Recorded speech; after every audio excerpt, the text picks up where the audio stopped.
Ukraine is among the world's top agricultural producers and exporters and is often described as the breadbasket of Europe. During the 2020-21 international wheat marketing season, July to June, it ranked as the sixth largest wheat exporter, accounting for 9% of world wheat trade. The country is also a major global exporter of maize, barley and rapeseed. In 2020-21, it accounted for 12% of global trade in maize and barley and for 14% of world rapeseed exports. Its trade share is even greater in the sunflower oil sector, with the country accounting for about 50% of world exports in 2020-2021. Disruptions to the grain and oilseed sectors of Ukraine were thought inevitable. On the eve of the invasion, an estimated 6 million tons of wheat and 15 million tons of corn had been readied for export. According to the Food and Agriculture Organization of the United Nations, FAO, this would cause further loss of life and increase humanitarian needs. In addition, potential food and fertilizer export difficulties encountered by the Russian Federation, which is a major exporter of potash, ammonia, urea and other soil nutrients, as a result of economic sanctions could jeopardize the food security of many countries.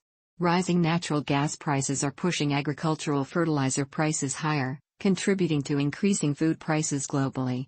Particularly vulnerable are those that are highly dependent on Ukraine and the Russian Federation for their food and fertilizer imports. Several of these countries fall into the least developed country, LDC, group, while many others belong to the group of low-income food deficit countries, LIFEs. For example, Eritrea sourced 47% of its wheat imports in 2021 from Ukraine. The other 53% came from the Russian Federation. Overall, more than 30 nations depend on Ukraine and Russia for over 30% of their wheat import needs, with many of them located in North Africa and in Western and Central Asia. A Russian attack damaged the Kozarovichi Dam, which regulates flow from the Kyiv Reservoir, causing flooding along the Irpin River.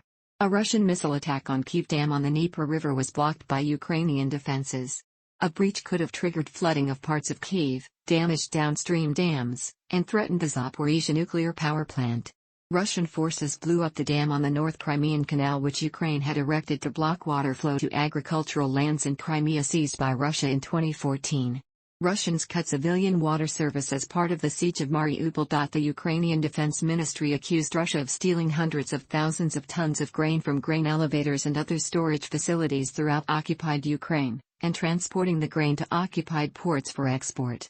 Substantial quantities of farm equipment, combine harvesters and tractors have also been looted from farms and dealerships and transported to Russia, as far away as Chechnya in some cases. Theft of. According to locals, Russian soldiers were picking strawberries in Kherson Oblast. Several African leaders said the Western expansion of NATO contributed to the war, and blamed the West for food shortages and price increases. African Union head, Senegalese President Macky Sall, met with President Putin on 3 June to discuss the liberation of the stocks of grain and fertilizers, President Sall's office said, and discuss efforts to contribute to the lull of the war in Ukraine. He also blamed EU sanctions on Russian banks and products for worsening the situation.